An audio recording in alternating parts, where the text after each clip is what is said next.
दोस्तों नमस्कार। मैं ना सुनांचली कथा कहानी और उपन्यास के इस अंक के साथ पुनः हाजिर हूं। दोस्तों इस समय हम लोग सुन रहे हैं उपन्यास कितने पाकिस्तान, जिसे लिखा है कमलेश्वर ने। दोस्तों अब तक मैं इस उपन्यास के 26 भागों का वाचन अपने वाचन के पिछले क्रम में कर चुका हूं, जिसे आप मेरे चैनल कथा कहानी और उपन्यास पर सुन सकते हैं। दोस्तों अब लीजिए सुनिए उपन्यास कितने पाकिस्तान के 27वें भाग का वाचन मेरे अर्थात ना सुनांचली के स्वर में। जी हाँ हुजूर, मैं कलयुग हूँ। अदीब एकदम चौंका।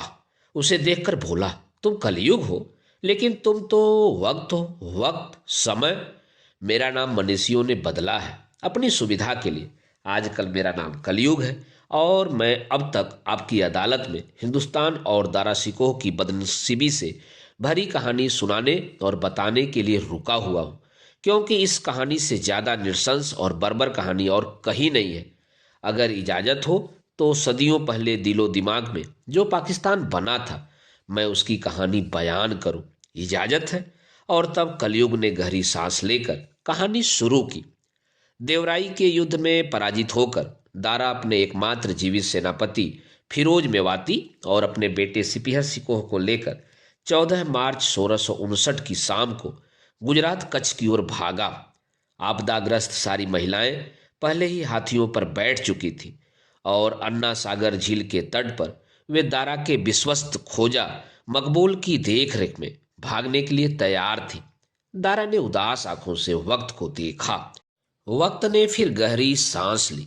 हुजूरे आलिया, अब मुझे सब साफ साफ दिखाई दे रहा है। रात हुई है। दारा का सिर्फ 2000 सैनिकों का लश्कर फिरोज मेवाती की कमान में बीबियों बच्चों को लिए हुए मेड़ता की ओर कूच कर रहा है। पूरी रात और पूरा दिन गुजरता है और मेड़ता से दारा गुजरात के लिए दक्षिण का रास्ता पकड़ता है। जी हुजूर, मुझे उम्मीद थी कि मेरा समधी कच्छ का राव मुझे हर हालत में पनाह देगा। तभी मेरे एक एलची ने आकर खबर दी कि औरंगजेब के फरमान के मुताबिक मिर्जा राजा जयसिंह 20,000 का लश्कर लेकर निकल पड़ा है और उसे यह भी हुक्म दिया गया है कि वह मुझे जिंदा या मुर्दा औरंगजेब के हुजूर में हाजिर करे। साथ ही जोधपुर के महाराजा और मेरे पुराने दोस्त जसवंत सिंह को यह हुक्म मिला है कि वह मिर्जा राजा जयसिंह का साथ दे। अदीबे आलिया, मैं इल्जाम नहीं लगाना चाहता, लेकिन आज इतना जरूर कहूंगा कि मैंने जिस मुस्तरका संस्कृति के लिए अपने दादाजान अकबर के बाद कोशिश की, उसमें मुझे औरंगजेब की ताकत ने नहीं, मेरे मुल्क और वतन के हिंदू राजे महाराजाओं ने शिकस्त दी थी। यह शान फरामोशी और भीतरघात का इतना शर्मनाक रवैया ही हिंदुस्तान की सांस्कृतिक बर्बादी और तबाही का दर्दनाक दास्तान है। जब दारा सिकोह ने यह कहा तो अब तक चुपचाप बैठी हुई तहजीब कराह उठी और गहरी सांस लेकर बोली, मेरे टुकड़े तो नहीं किए जा सके, लेकिन मेरे आंचल की पुरसुकून छाह में जो करोड़ों लोग सांस ले रहे थे, वे सत्ता और महत्वाकांक्षा की आलमगीरी तलवार से काट डाले गए। हर शख्स अपना कटा हुआ सिर हथेली पर लेकर घूम रहा था और उसकी निकाल ली गई आंखों की पुतलियों के कोटर में कपास की बत्तियों की लौ कांप रही थी। अदीब ने तहजीब की ओर देखा और मेरे आला हुजूर, वह दौर ऐसा था जब कपास की बत्तियों की लौ रोशनी से ज्यादा अंधेरा पैदा कर रही थी और सोती हुई बदकार सदी के सिर का हल्का सा गड्ढा सियासत के तकिए पर मौजूद था। सियासत के अलाव में हिंदुस्तान की यह दोगली सदी अपना जिस्म गरमा रही थी और शाही बिस्तरों पर अड़ती हुई सहबत और अय्यासी की अगड़ाइयां ले रही थी। हर हिंदू राजा और महाराजा अपनी लड़की को एक महकते गुलदस्ते की तरह सियासत के बाजार में नीलाम कर रहा था और अपनी लड़कियों के बदले में अपनी आराम और आराइश के लिए खिलवतों और जागीरों का सौदा कर रहा था। हिंदू लड़कियों की बिक्री और तिजारत के लिए खुद हिंदू सौदागर बाजार में मोल भाव के लिए मौजूद था। अदीब ने गहरी नजर से तहजीब की तरफ देखा। तो हुजूर, तहजीब ने कहा, ऐसे बाजारू और दोगले वक्त में हारे हुए दारा सिकोह की तरफ कौन देखता, अगली सदियों की तरफ कौन नजर डालता। इसीलिए औरंगजेब से ठीक पहले का यह वह दौर है जब हिंदुस्तान का आदमी अपनी गैरत और अजमत की गरिमा से शून्य हो चुका था। तब इस मुल्क में परछाइयां थी, मनुष्य नहीं था। जी हाँ आला हुजूर, दारा ने बीच से बात को पकड़ा। जब मैं अपनी जान और गैरत के लिए जगह जगह भागा तो मुझे मेरे दोस्त या जीते जागते अजमल पसंद लोग नहीं मिले। मुझे सिर्फ उनकी परछाइयां मिली, वह परछाइयां जिनकी पिछली परछाइयां नदारद थी हुजूर। लेकिन एहसानों और यादों की वह पिछली परछाइयां दारा का बहुत दूर तक साथ नहीं दे सकी, क्योंकि परछाइयां स्वतंत्र तो नहीं होती, वे व्यक्ति के साथ बदल जाती हैं। वक्त ने फिर इतिहास का सिलसिला पकड़ा। हुजूर, मैं देख रहा हूं कि अब दारा के 2000 सैनिकों का लश्कर भी तितर बितर हो चुका है। दारा पतली मलमल की बड़ी और 2 छदाम की चप्पल पहने बीरम गांव से कच्छ के छोटे रन्न की निर्जल मरुभूमि की ओर बढ़ रहा है, और अब उसके बचे हुए सैनिकों के पैरों में चप्पलें भी नहीं है और वे भूख और प्यास से पस्त हैं। कच्छ के रन में कोई जानवर भी नहीं जिसे मारकर वे खा सके। वहां कटीली झाड़ियों की सिर्फ जहरीली सिगड़ियां हैं जो उन्हें जिंदगी नहीं मौत दे सकती हैं। पानी है नहीं, वे सिर्फ मिट्टी के बर्तनों के भीगे और टूटे टुकड़ों को चूसते हुए कच्छ का रन पार करते हुए सिंध की ओर बढ़ रहे हैं। वह इसलिए आला हुजूर कि मिर्जा राजा जय सिंह ने मेरे खिलाफ पूरी नाकेबंदी कर दी है। उसने एक कूटनीतिक जाल बिछा दिया है। उसने मेरे अग्रसर होने के सारे रास्तों को रोक कर सिर्फ मेरे लिए समर्पण और मौत का रास्ता खुला छोड़ा है। दारा बोल रहा था। मिर्जा राजा जय सिंह ने मेरे पलायन के सारे रास्ते बंद कर दिए। दक्षिण में सिरोही और पालनपुर, दक्षिण पूर्व में देववाड़ा और उत्तर में काठियावाड़ तथा कच्छ का रास्ता बंद है। अब इस समय हुजूर, कलयुगी वक्त ने बयान शुरू किया। दारा सिकोह के पास सिर्फ 400 सैनिकों की कुमुक रह गई है, जिसका पीछा नमक के दलदलों को पार करती मिर्जा राजा जय सिंह की सेना के 20,000 सैनिक कर रहे हैं। और अब हाल यह है हुजूर कि दारा सिकोह पलायन करता हुआ सिंध नदी पार करके जान बचाने के लिए कंधार के रास्ते से ईरान को भागने की योजना बनाता है। पर यह भी खतरे से खाली नहीं है। इसलिए दारा सिकोह अब अफगानिस्तान की ओर सीमावर्ती कबीलों की शरण में पहुंच जाना चाहता है, क्योंकि अफगानिस्तान में दादर रियासत का वह अधिपति मलिक जीवन मौजूद है जिसे उसने अपने अब्बा शहंशाह शाहजहां के कोप और मौत की सजा से बचाया था। हिंदुस्तान के बोलन दर्रे की सीमा से 9 मील दूर दादर का यह गढ़ मौजूद था। अफगानिस्तान के इस दादर इलाके का यह सरदार मलिक है तो वर्ण संकर, पर यह हिंदू पिता की संतान है। दारा को हिंदू पठान मलिक जीवन पर बहुत विश्वास है कि वह उसकी जान बचाने का उपकार भूला नहीं होगा। अदालत में मौजूद सारे लोग वक्त की यह तहरीर बहुत गौर से सुन रहे थे। वक्त ने अपना बयान जारी रखा। हुजूर आला, जो कुछ मैं कह रहा हूं वह तारीख सुजाई में भी तहरीर बंद है। अपनी रक्षा के लिए तब पुरानी परछाइयों को पकड़ता हुआ शहजादा दारा सिकोह मलिक जीवन के सुरक्षित इलाके की ओर बढ़ता है, और बदनसीबी की हालत यह है कि मलिक जीवन के इलाके में पहुंचने के 2 कोस पहले ही 6 जून 1659 को दारा सिकोह की बीबी नादिरा आखिरी सांस लेती है और दारा अपनी बीबी के गम में पागल हो जाता है।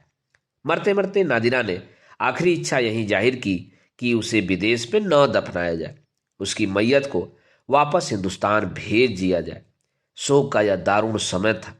मेरा तो सर्वस्व लौट गया था। दारा बोला, मेरी अर्धांगिनी, मेरी परामर्शदात्री, मेरी शरीके हयात, मेरी शिष्या, वह सब कुछ थी। मेरा जिस्म शून्य हो गया था। मैं अपने जिस्म की कब्र में सिर्फ सांसें ले रहा था। कहते हुए दारा बेतरह बिलख के रो पड़ा था। लेकिन ताजुब की बात यह थी कि उसके आंसू पलकों की लहरों की तरह आते और फिर वापस लौट जाते थे। अपने इन आंसुओं की हिफाजत इसी तरह करो दारा, क्योंकि सदियां तुम्हारे लिए रोएंगी। तुम्हारी आंखों के आंसू वीरान हो गए तो सदियों के दिल बंजर हो जाएंगे। तहजीब ने दारा के कंधे पर हाथ रख के थपथपाया। हिंदुस्तानी सभ्यता तुम्हें हमेशा गीली आंखों से याद करेगी, शहंशाहों और आलमगीरों को नहीं। वक्त ने हाथ हिलाकर जैसे धुतलका साफ किया। इस वक्त हिंदुस्तान के शहजादे आलम दारा सिकोह के पास सिर्फ 70 सिपाही हैं। सिपीहर सिकोह है, 4 खोजे हैं और है अपनी बीबी का 100, वह भी परदेश में। बदन पर पतली मलमल की वह बंडी और पैरों में 2 छदाम की वही चप्पलें। इसी समय मलिक जीवन अपने गढ़ से निकल कर आता है और दारा के प्रति अपनी अकीदत पेश करता है और नादिरा के लिए संवेदना। मलिक जीवन दारा की हालात और दुख देखकर जैसे पिघल उठता है। आला हुजूर, मैं तो आपके एहसानों तले दबा हूं। मेरी एक मामूली सी गलती की वजह से जब मुल्तान के सूबेदार ने मुझे पकड़ लिया था और गिरफ्तारी करके मुझे दरबार में भेज दिया था, तब आप ही ने मुझे सहनशाह के क्रोध से बचाया था। नहीं तो मुझे हाथी के पैरों तले कुचलवा दिया जाता। आप ही ने तब मेरे प्राणों की रक्षा की थी। दारा की नम आंखों ने तब मलिक जीवन को अपनत्व से देखा था। आज आप दर बदर भटक रहे हैं, अपना देश छोड़कर परदेश में हैं और आप पर इतनी बड़ी विपत्ति टूट पड़ी है। मलिक जीवन ने अपनी आंखों के आंसुओं को सुखाते हुए कहा था, इसे आप परदेश न माने। मलिक जीवन का यह देश अब आपका देश है। मैं नादिरा की मैयत को बाइज्जत लाहौर भेज देना चाहता हूँ। नादिरा की यही आखिरी ख्वाहिश थी कि उसे परदेश पे नहीं, अपने वतन में दफनाया जाए। और मैं यह चाहता हूँ कि नादिरा को लाहौर में मियाँ मीर की कब्र के पवित्र सामीप्य में ही सुलाया जाए। तो इसमें दिक्कत क्या है? सारा इंतजाम हो जाएगा। आप तो हिंदुस्तान लौट नहीं सकते, क्योंकि वहाँ आपके लिए खतरा है। और यह मुझे मालूम है कि आपको गिरफ्तार करने के लिए औरंगजेब का वह जरखरीद गुलाम बहादुर खां फौज के साथ सरहद की ओर तूफान की तरह बढ़ा आ रहा है। इसलिए यह मुनासिब नहीं कि आप खतरा उठाएं। मलिक जीवन ने कहा, मैं नादिरा की आखिरी ख्वाहिश पूरी करके खुद कंधार की तरफ निकल जाना चाहता हूं, ताकि मैं वहां से ईरान पहुंच सकूं। दारा ने अपनी इच्छा प्रकट की। सारा इंतजाम वैसा ही होगा जैसा आप चाहते हैं, लेकिन नादिरा आपा का सौ यहां बेकदरी से पड़ा रहे, यह मेरे दिल को मंजूर नहीं। मैं चाहूंगा कि जब तक नादिरा आपा की मैयत को लाहौर भेजने का प्रबंध नहीं होता, तब तक आप सब दादरगढ़ में हमारे साथ विश्राम करें। मलिक जीवन बोला, ठीक है मलिक जीवन, नमाज का वक्त हो रहा है। नमाज अता करने के बाद हम नदिरा की मैयत के साथ तुम्हारे गढ़ में पहुंचने का सरंजाम करेंगे। दारा बोला और नादिरा के मृत शरीर के पास पहुंचकर उसने नमाज पढ़ने की तैयारी की तो उसके एकमात्र वफादार गुल मोहम्मद ने टोका, हुजूर, क्या आप पूरब की तरफ मुंह करके नमाज अदा करने जा रहे हैं? दारा ने गुल मोहम्मद को देखा और उसे आगाह किया, गुल मोहम्मद, इन बेकार की बातों में मत पड़ो, यह नमाज जनाजा है और इस तरफ से मैं नादिरा का चेहरा बखूबी देख सकता हूँ। पूरब पश्चिम का भेद मत करो और याद करो कि जब अल्लाह के पाक रसूल अपने पवित्र पैगंबर मोहम्मद ने बैतुल मुकद्दस जेरूसलम के बदले काबे की तरफ मुँह करके नमाज पढ़नी शुरू की थी, तो यह बात यहूदियों और ईसाइयों को बहुत नागवार गुजरी थी, क्योंकि वह इन्हीं गैर जरूरी बातों पर मजहब का दारोमदार समझते थे और इन्हीं मामूली मसलों को सच और झूठ की कसौटी मानते थे। जब उन लोगों ने ऐतराज किया और पाक रसूल से पूछा कि आपने अपनी पूजा की दिशा क्यों बदल दी, तो पाक रसूल ने सूरे बकर की याद दिलाई और कहा, पूरब और पश्चिम दोनों अल्लाह के हैं, इसलिए जिधर भी तुम मुड़ो उधर ही अल्लाह है। और आगे पाक पैगंबर ने कहा है कि धर्म या नेकी इसमें नहीं कि नमाज के वक्त तुमने अपने मुंह पूरब की तरफ कर लिया है या पश्चिम की तरफ। मजहब यह है कि आदमी अल्लाह को माने, आखरत यानी अपने कर्मों के फल को माने, फरिश्ते को माने, सब मजहबी किताबों और सब नबियों को माने। यही पाक रसूल का संदेश है। और दारा नमाज अदा करने में मशगूल हो गया। वक्त ने इसके आगे का बयान जारी रखा। हुजूर आलिया, दारा ने जब तक नमाज अदा की तब तक पूरे इंतजाम और सम्मान के साथ मलिक जीवन नादिरा के शव को दादरगढ़ में ले जाने के लिए वापस आ गया। दारा को राहत मिली कि उसके शरीके हयात की लाश को परदेश में लावारिसी का सदमा नहीं उठाना पड़ा और न किसी तरह की जिल्लत सहनी पड़ी। दारा ने मन ही मन मलिक जीवन का शुक्रिया अदा किया और शोक और मुसीबत के उस मौके पर पनाह देने के लिए दुआएं दी। दारा ने उदासी से वक्त की तरफ देखा और चुपचाप बैठा रहा। उसने सिर्फ एक गहरी सांस ली। अदीब ने उस गहरी सांस की मायूसी को पहचाना और वक्त से निवेदन किया कि वह अपना बयान जारी रखे। वक्त ने अगली घटनाओं का छोर पकड़ा। अदीब आलिया, दारा अब तक बिल्कुल टूट चुका था। 2 दिन बाद दादरगढ़ से जब नादिरा बेगम के जनाजे को लाहौर ले जाने का सरंजाम हुआ तो दारा ने अपने बचे हुए वफादारों को जमा किया, जो गिनती में बहुत ज्यादा नहीं थे, और ऐलान किया, मैं हिंदुस्तान नहीं लौट सकता, लेकिन मैं किसी को अपना वतन छोड़ने के लिए बेजार और लाचार भी नहीं कर सकता। जब मैं अपनी रूह नादिरा बेगम को खुद लाहौर भेज रहा हूं तो आप सब भी वतन लौट जाने के लिए आज़ाद हैं। मैयत के साथ रहेंगे ख्वाजा मकबूल, जिन्होंने नादिरा की परवरिश और सेवा की है, और ख्वाजा मकबूल के साथ मैयत की सुरक्षा के लिए गुल मोहम्मद लाहौर जाएंगे। इसलिए जो लौटना चाहते हैं वह जनाजे के साथ चले जाएं, और जो रुकना चाहते हैं वह मेरे साथ ईरान की तरफ कूच करने के लिए रुक जाएं। मैं इस बयान की तायीद करता हूँ, दारा सिकोह ने कहा, और सब लोग सिपीहर सिकोह और 5-7 खोजों और नौकरों को छोड़कर वापस हिंदुस्तान लौट गए। नादिरा बेगम का जनाजा लेकर गुल मोहम्मद लाहौर चला गया, और अगले दिन सुबह तारीख थी 9 जून 1659, जब मलिक जीवन के दादरगढ़ से दारा ने सिपीहर सिकोह और 8-10 विश्वस्त नौकरों के साथ बोलन दर्रे की तरफ प्रयाण किया। तभी एक जलजला सा आया। एकाएक बोलन दर्रे की पथरीली घाटी घड़घड़ाने लगी और उसकी चट्टानें छर्रों की तरह टूट टूट कर आसमान की तरफ उड़ने लगी, और जून के जलते महीने में बर्फीली तूफान की ऐसी आंधियां चली कि जमीजोत चट्टानें भी ठिठुरने लगी। वक्त यह कैसा नजारा है मैं जो देख रहा हूं, अदीब चीखा। उजुरे हालिया, पथरीली चट्टानों की रगों में दौड़ता हुआ खून एकाएक साजिशी इरादों को देखकर सर्द हो गया है। वक्त ने उत्तर दिया। वजह?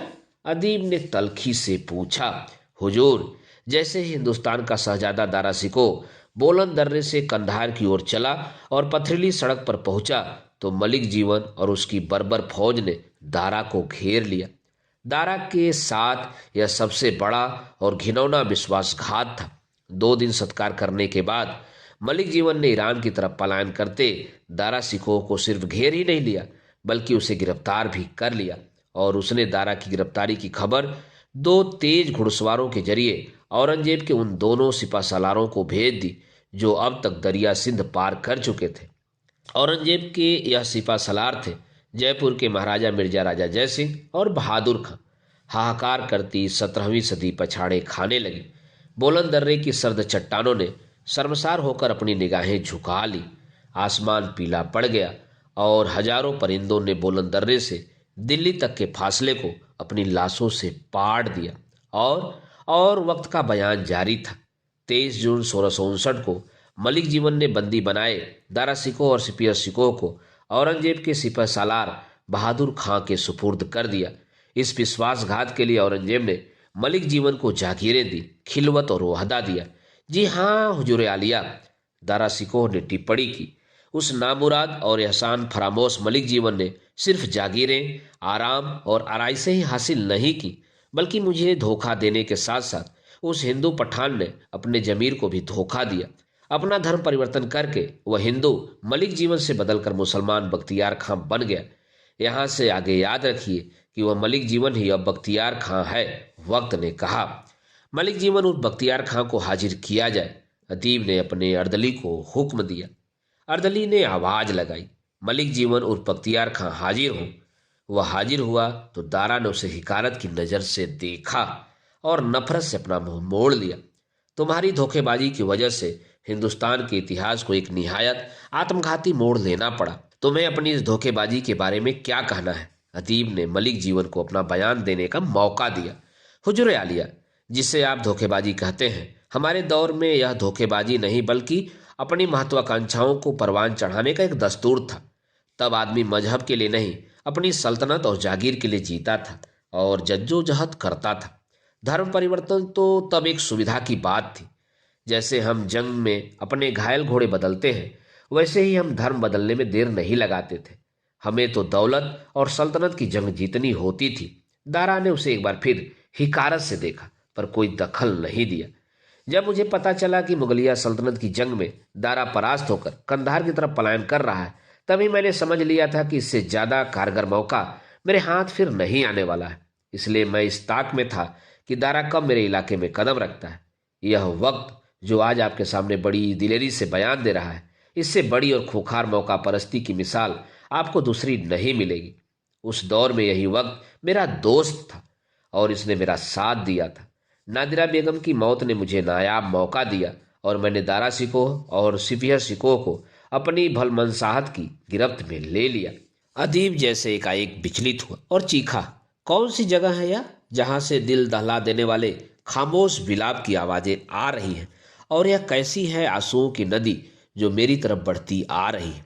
और मैं देख रहा हूं कि उस इलाके के सारे दरख्तों की पत्तियां सूख कर झड़ रही हैं। कौन सी है यह जगह और यहाँ यह अनहोनी कैसे हो रही है। तो कलयुग ने आदर से दखल दिया। अदीब आलिया, खामोश बिलाप की आवाजें तभी दिल पर दस्तक देती हैं जब इंसानी वसूलों की हत्या होती है, और आंसुओं की नदी तभी उमड़ती है जब कोई संस्कृति सूखने वाली होती है। तब आदमी की लाचारी के आंसू उसकी आंखों से बहते नहीं दिखाई देते, बल्कि वे जमीन में जज्ब होकर उस दिशा में बह निकलते हैं जहां कोई नई संस्कृति जन्म ले रही होती है। हुजूर आलिया, आदमी के आंसू ही नई संस्कृतियों को पैदा करके उसे सींचते हैं। जिस संस्कृति के आंसू सूख जाते हैं वह उजड़ जाती है। लेकिन मुझे मेरी बात का जवाब नहीं मिला। यह जगह कौन सी है जहां से आंसुओं की नदी एकाएक बह निकली और सारे दरख्तों की पत्तियां सूखकर झड़ रही हैं? अदीब ने पूछा।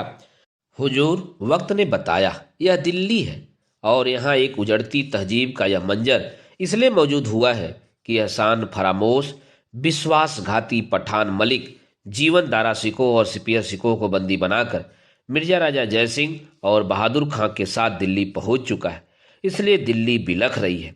और इस वक्त दिल्ली का नज़ारा यह है कि दारा और उसके बेटे सिपियर सिकों को नजर बेग की सख्त निगरानी में रख दिया गया है।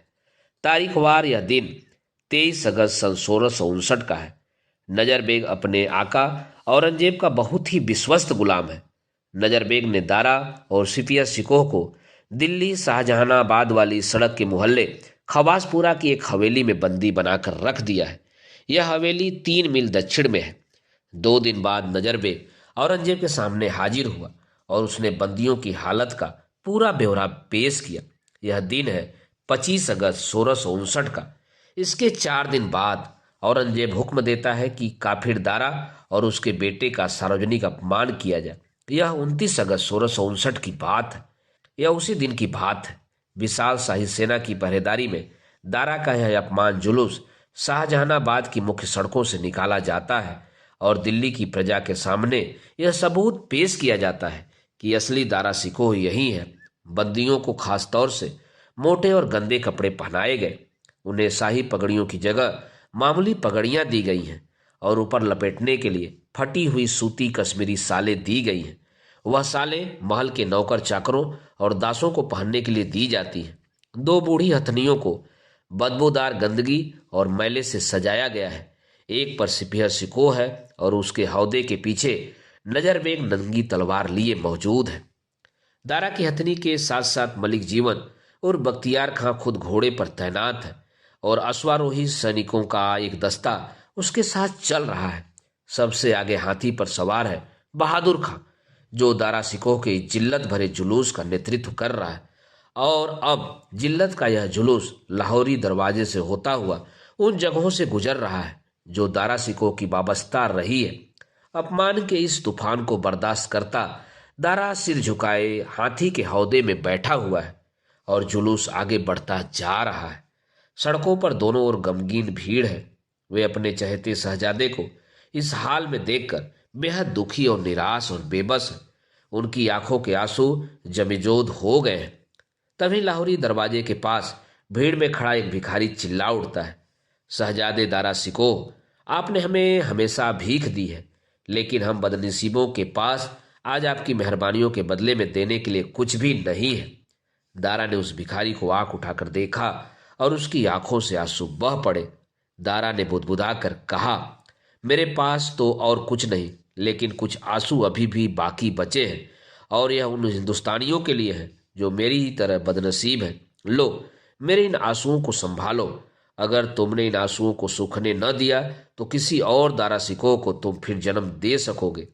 दारा की खामोश आंसू भरी आंखें जब यह पैगाम दे रही थी, उस वक्त का चश्मदीद गवाह मैं हूं। एक फिरंगी से लगते आदमी ने बीच में दखल दिया। तुम कौन हो? अर्दली ने दरियाफ्त किया। मैं बरने हूं। मैं एक यात्री भी हूं और दारा सिकोह का दोस्त और उसका वैद्य भी। दारा के उन कठिनतम दिनों में मैं इसके साथ रहा हूं। जब दारा को अपमानित करने के लिए यह जुलूस निकाला गया तो चांदनी चौक से सादुल्ला खां बाजार तक शोक संतप्त लोगों की बेपनाह भीड़ थी और वे सब विलाप कर रहे थे। विलाप की आवाजों का एक चंदोवा बन गया था। क्रंदन करती आवाजों का चंदोवा मैंने अपने जीवन में पहली बार देखा था।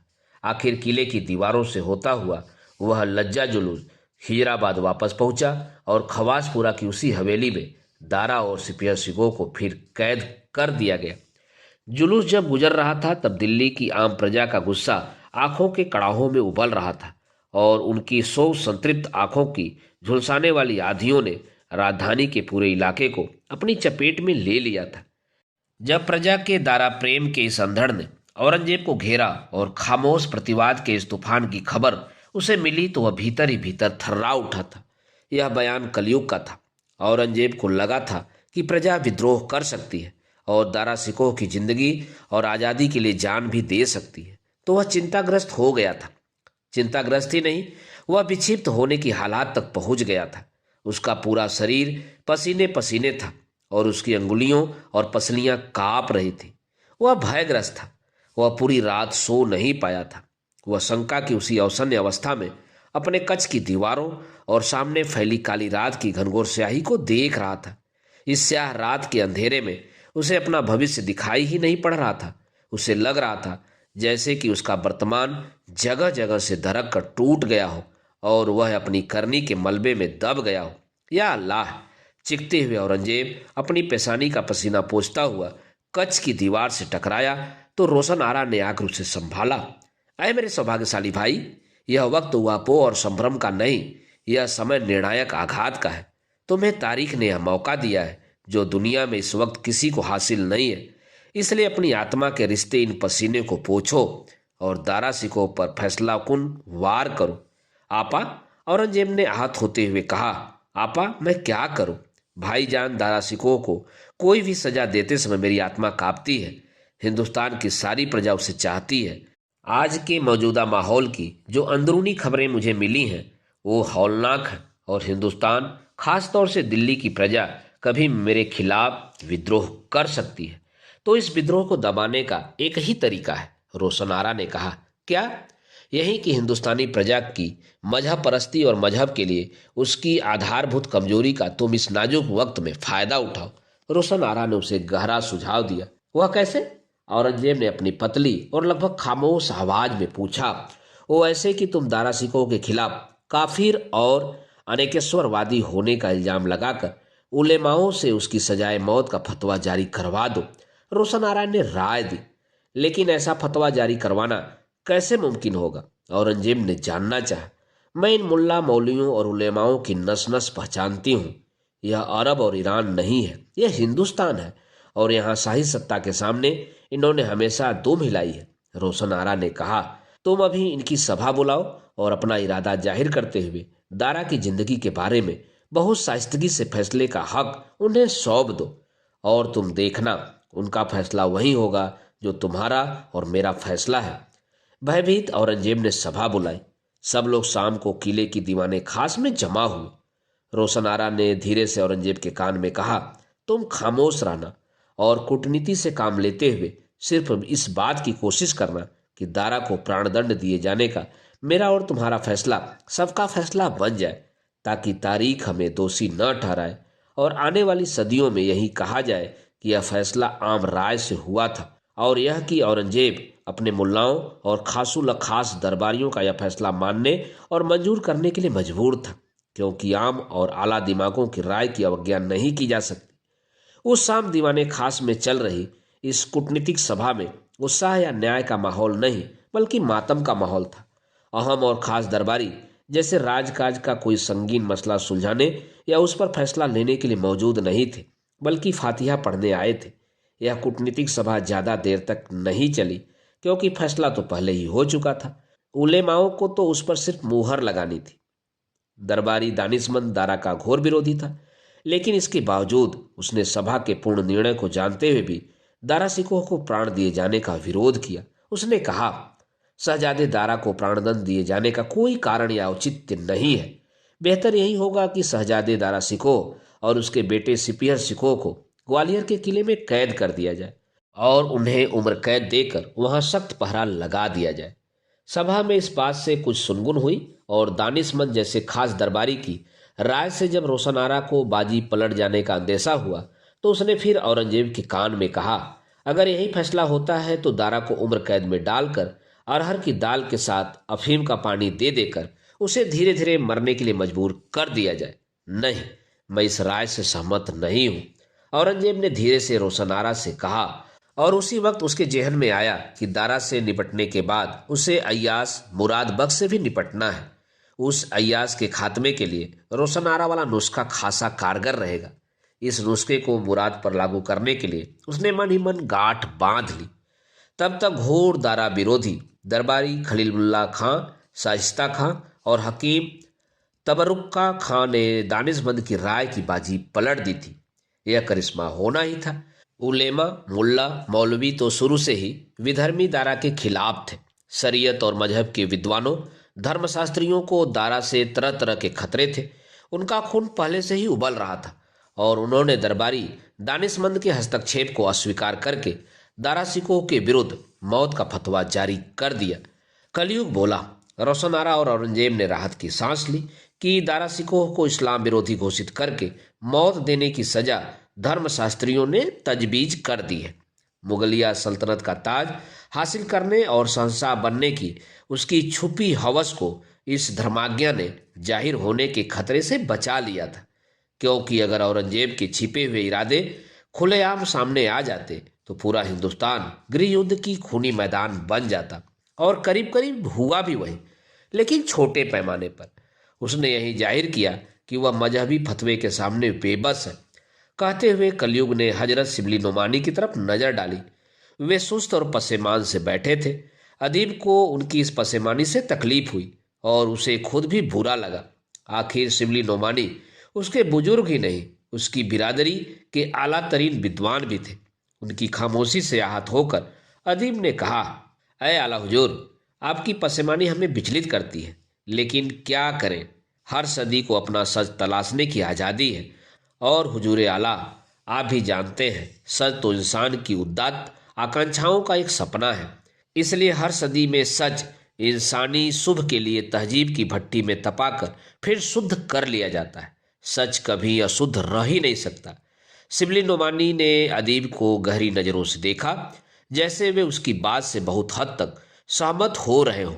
पर कुछ सोचकर उन्होंने टिप्पणी की, अदीब आलिया, मैंने जो कुछ भी आलमगीर के बारे में लिखा है वह उस व्यक्ति का सच है, और उस सच ने 17वीं सदी की तकदीर का फैसला किया है कि तभी अपने पैजामे का नाड़ा घुड़सते और दूसरे हाथ में छड़ी और सिगरेट थामे रघुपति सहाय फिराक अपनी बड़ी बड़ी पानीदार आंखों से अदालत की मजलिस को देखते हुए उपस्थित हुए और सिगरेट का एक गहरा कस लेकर धुआं उगलते हुए बोले, हजरात, कोई भी इंसान कितना भी बड़ा हो, उसका सच किसी कौम की तकदीर का फैसला नहीं कर सकता। यह हक शहंशाहों और तानाशाहों को भी नहीं, क्योंकि तकदीर तो कौमों की हुआ करती है, एक इंसान की तकदीर कोई तकदीर नहीं। और शिबली नोमानी साहब, आपका आलमगीर सिर्फ एक शख्स था, शहजादा था, वह अपने दौर का रहनुमा नहीं था। कहते सिगरेट का एक और कस लेते अपनी रौ में फिराक जैसे आए थे वैसे ही लौट गए। तहजीब ने उन्हें रोका भी, लेकिन फिराक साहब नहीं रुके। मजलिस देखती रह गई। आखिर अर्दली ने कलयुग को बयान जारी रखने का इशारा किया। कलयुग ने आगे का हवाल बताया। अदीब आलिया, दारा सिकोह को मौत दी जाए यह फतवा जारी करने के बाद षड्यंत्रकारियों का दरबार बर्खास्त हुआ और दूसरे ही दिन सुबह दीवाने आम में एक खास जलसा हुआ। यह सन 1659 के अगस्त की तारीख 30 थी। यह जलसा मलिक जीवन को सम्मानित करने के लिए आयोजित था। दारा सिकोह के साथ बरती गई घोर गद्दारी और औरंगजेब के लिए की गई वफादारी के इनाम के तौर पर मलिक जीवन को बख्तियार खान नाम दिया गया और उसे मुगल सामंत वर्ग में मलिक हजारी बनाया गया। दारा के साथ किए गए विश्वासघात का इनाम लेकर जब मलिक हजारी बख्तियार खां सीना ताने अपने अफगान सैनिकों के साथ चांदनी चौक से गुजरा तो दिल्ली की आम जनता अपना खौलता क्रोध नहीं रोक पाई और उसने मलिक हजारी बख्तियार खां और उसके सैनिक दस्ते पर हमला कर दिया और विप्लव शुरू हो गया। भयानक मार काट हुई। औरतों ने उस पर गालियों, कूड़े कचरे और मलमूत्रों के कूजों की बौछार की।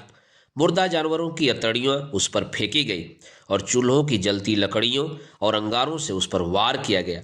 उस विद्रोह में मलिक हजारी बख्तियार खां के कई सौ अफगान सैनिक मारे गए। इस भड़के विद्रोह को अगर दिल्ली का कोतवाल वक्त रहते न दबाता तो मलिक हजारी बख्तियार खां जिंदा नहीं बच सकता था। शाम होते होते दिल्ली में मौत का सन्नाटा छा गया। आम आदमी के इस विद्रोह ने दारा सिकोह के अंत समय को और भी पास ला दिया। मैं इसकी तायद करता हूं, बर्ने ने सिर हिलाकर कहा। मैं उस वक्त हुई भयानक मारकाट का चश्मदीद गवाह हूं और आलमगीर नामा नामक इतिहास की उस पुस्तक को भी मैं उधेड़ना चाहूंगा जो कहती है कि दारा सिकोह को सिर्फ धार्मिक फतवे के तहत कत्ल किया गया। धार्मिक फतवा तो एक बहाना था, क्योंकि औरंगजेब दारा सिकोह की हत्या करने की बात पहले ही तय कर चुका था। अगर दारा की हत्या पहले से तय नहीं थी तो फिर मलिक जीवन को बख्तियार खां की पदवी देने और मलिक हजारी बनाने की क्या वजह और जरूरत थी। दारा सिकोह के साथ विश्वासघात करने का ही यह इनाम उसे दिया गया था। उस रात दिल्ली वीरान थी और चारों तरफ मौत मंडरा रही थी, और उस खौफनाक रात के अंधेरे में औरंगजेब ने अपने सबसे विश्वस्त वधिक नजर कुली बेग को बुलाया। उस कुबड़े ने आकर कोर्निश की तो औरंगजेब ने हुक्म दिया, खवासपुरा की हवेली में जाओ, सिपीहर सिकोह को उसके बाप से अलग करो और उस काफिर दारा सिकोह का सिर धड़ से अलग करके मेरे सामने पेश करो। इस काम को अंजाम देने में सफी खां तुम्हारे साथ रहेगा। वह भयानक रात थी, 30 अगस्त 1659। खवासपुरा की वह हवेली, उसमें दारा सिकोह का अंधेरा कच्छ, साथ में सिपीहर सिकोह, कुबड़े नजर बेग और सफी खां ने जिस समय दारा के कच्छ में कदम रखा उस समय शाहजादा दारा सिकोह मसूर की दाल पका रहा था। उन दोनों को देखते ही दारा को अनिष्ट की आशंका हुई। वधिक नजर बेग को देखकर दारा ने सवाल किया, तुम इस वक्त क्यों और किस लिए? आदेश है कि सिपीहर सिकोह को आपसे अलग कर दिया जाए। नजर बेग ने कहा। सिपीहर सिकोह यह सुनकर चौकन्ना हुआ। क्या तुम्हें हमारी हत्या के लिए भेजा गया है? दारा ने सख्ती से पूछा। इसके बारे में हम कुछ नहीं कह सकते, कुजड़े नजर बेग ने ही जवाब दिया और सिपीहर सिकोह से बोला, उठो। सिपीहर सिकोह भयाक्रांत हुआ और वह दारा के घुटने से अपना घुटना सटाकर बैठ गया। तभी सफा खां और नजर बेग ने उसे अलग करने के लिए पकड़कर खींचा।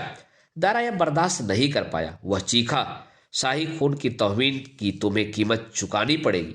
लेकिन दारा की नाराजगी और सिपीहर सिकोह के चीखने चिल्लाने पर उन दोनों बधिकों ने कोई ध्यान ही नहीं दिया।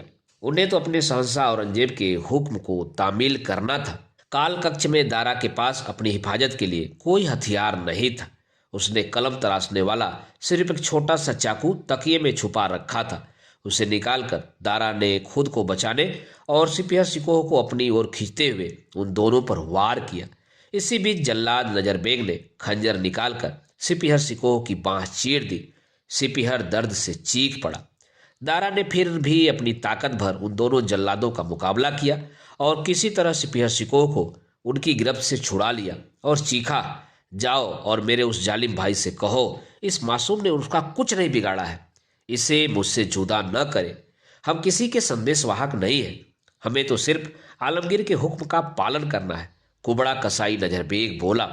और हम वही कर रहे हैं, कहते हुए सफी खां ने जख्मी सिपीहर को फिर अपनी गिरफ्त में ले लिया। दारा को अब कोई संदेह नहीं रह गया था। वह अंतिम रूप से जान गया था कि उसकी मौत का हुक्म जारी हो चुका है। और जब सफी खां और नजर बेग सिपीहर को घसीटते उस काल कोठरी से बाहर ले जा रहे थे तो दारा ने उसी छोटे कलम तराश चाकू से सफी खां पर वार किया था। वह चाकू सफी खां की एक पसली में जकड़ कर रह गया था। उन दोनों जल्लादों ने सिपीहर सिकोह को कच्छ के बाहर इंतजार करते सैनिकों के हवाले करके दारा के कच्छ का दरवाजा बंद कर लिया। सिपीहर की बांह से टपके हुए खून की अंदर आती काली लकीर देखकर दारा दहल गया था, पर अब कोई चारा नहीं था। दीवार के उस पार वाले कच्छ से अब सिपीहर सिकोह की भयावनी चीखें आ रही थी कि जैसे उसकी बोटी बोटी काटी जा रही हो। मेरे बेटे पर यह जुल्म मत करो। जाकर उस जालिम आलमगीर को बताओ कि वह नमाजी नहीं, ढोंगी है। वह इबादती होने के साथ साथ गुनाहगार भी है। मैंने इबादत न की हो, लेकिन मैंने खुद को हमेशा गुनाह से बचाया है। उससे कहो याद करे पाक जाबिर ने क्या कहा है, इबादत करने वाला उसके बराबर नहीं हो सकता। जो गुनाह से खुद को बचाता है उसे जाकर बताओ कि उसके मुल्लाओं का फतवा सिर्फ गुनाह है, कुफ्र है। तभी सिपीहर की चीखों ने उसे परास्त कर दिया। वह बोला, सिपीहर को बख्श दो और तुम्हें जो भी हुक्म लागू करना हो उसकी तामील मुझ पर करो। तभी अदालत के ऊपर अंधेरा छाने लगा। अदीब ने हैरत से चारों ओर देखा। वह अजीब माहौल था। आसमान के आधे सितारे बुझते चले जा रहे थे और आधे फूट फूट कर चमकीली किरचों की तरह जमीन की ओर आ रहे थे। चांद के ऊपर जमा बादल धज्जियों की तरह फट गए थे और चांद एक भयानक आवाज के साथ शीशे की तरह जगह जगह से दरक गया था। अदीब यह दृश्य देखकर घबरा उठा। उसने अर्दली से पूछा, यह क्या है? यह क्या हो रहा है? हुजूर, वक्त पीछे लौट गया है।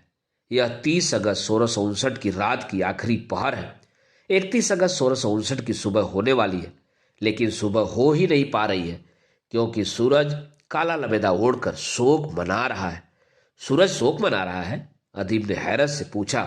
जी हुजूर, खवासपुरा की उस हवेली में मसूर की दाल की खदकती बटलोई अब सिर्फ गर्म सांसें ले रही है क्योंकि दारा सिकोह का कत्ल किया जा रहा है।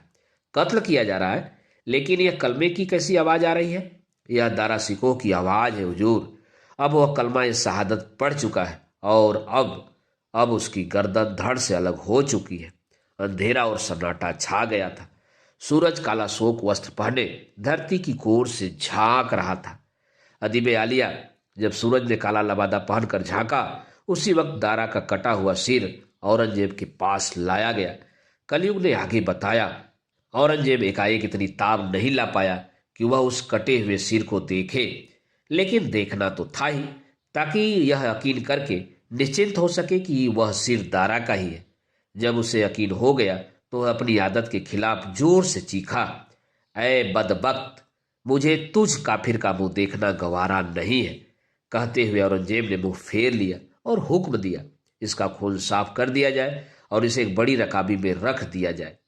तभी रोशनारा बेगम औरंगजेब के कक्ष में आई और उसने अगला हुक्म दिया, दारा सिकोह के सिर को सुगंधित करके एक संदूक में बंद करो और इस सिर को आलमगीर की तरफ से अब्बा हुजूर के पास तोहफे के तौर पर भिजवा दो। हुक्म की तामील करने के लिए दारा का रक्त से सना सिर लेकर नजर बेग और सफी खां चले गए।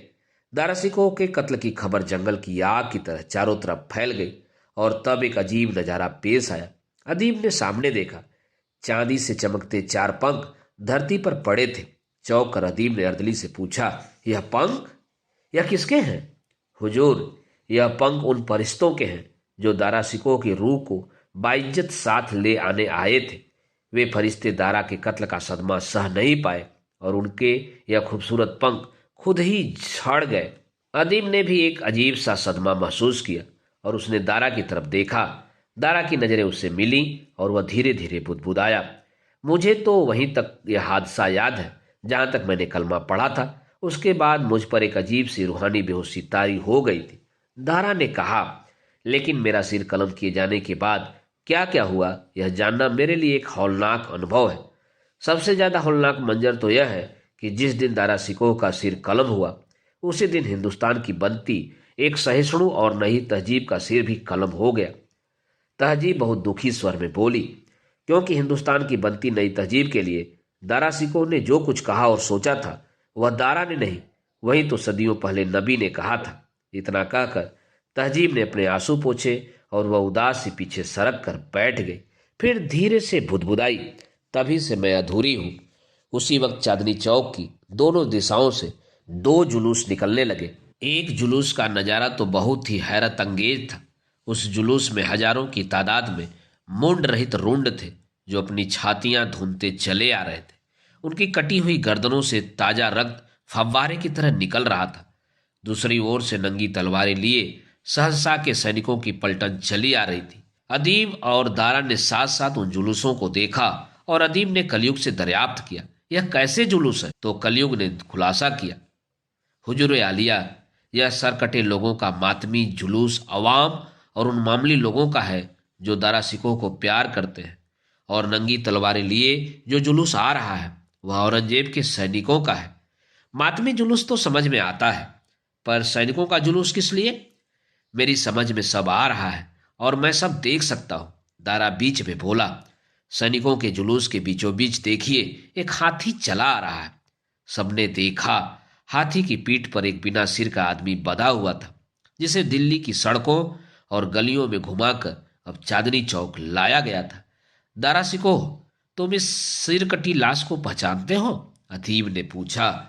जी हुजूर, यह सिरकटी लाश मेरी ही है। दोस्तों, अभी आप सुन रहे थे उपन्यास कितने पाकिस्तान के 27वें भाग का वाचन मेरे अर्थात ना सुनांचली के स्वर में। दोस्तों, इस उपन्यास के आगे के भागों का वाचन आप मेरे वाचन के अगले क्रम में सुन सकते हैं। तो जुड़े रहिए कथा कहानी और उपन्यास के साथ और सुनते रहिए। धन्यवाद। नमस्कार।